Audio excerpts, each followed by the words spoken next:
Counting करो, ward number 5 की recounting करो, धांदली बंद करो। महानगरपालिका समोर धरणे आंदोलन आहे, काय प्रमुख मागणी आहेत, काय सांगता?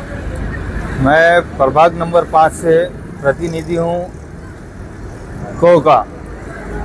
परसों के दिन 2 दिन जो पहले जो मतमोजनी हुई उसके ताल्लुक से हमने निषेध जाहिर करे। सबसे पहले हमारी मांगनी ये थी अंदर कि रिकाउंटिंग होना, रिकाउंटिंग उन्होंने नहीं करे। 1-1.5 घंटा का टाइम लिया हमसे कि टोटल होने में, बाहर करे। फिर प्रशासन, पुलिस प्रशासन ने हमको अंदर आने नहीं दी। फिर उसके बाद में टालम टोली करे, फिर बोले कैंडिडेट को लेके आओ। फिर कैंडिडेट को लेके आने के बाद उन्होंने बोले टाइम हो गया, बोले रिकाउंटिंग का। फिर हमने उसके बाद एसपी साहब आए, उन्होंने हमको कोऑपरेट करे वहाँ पे।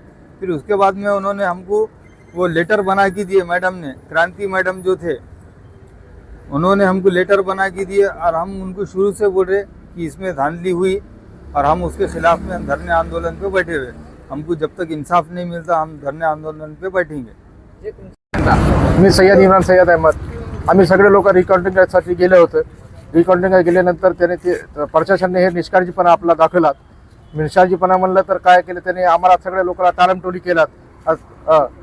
फक्त आमचा वेळ संपण्यासाठी हे सगळं प्रशासन होता। आम्ही त्याच्यानंतर लई तिथं जित केल्यानंतर एसपी साहेबांना बोलले। एसपी साहेबांनी आम्हाला कॉपरेट केला आणि एसपी साहेब म्हणले की नाही असं नाही, असं करा, असं नाही, असं करा।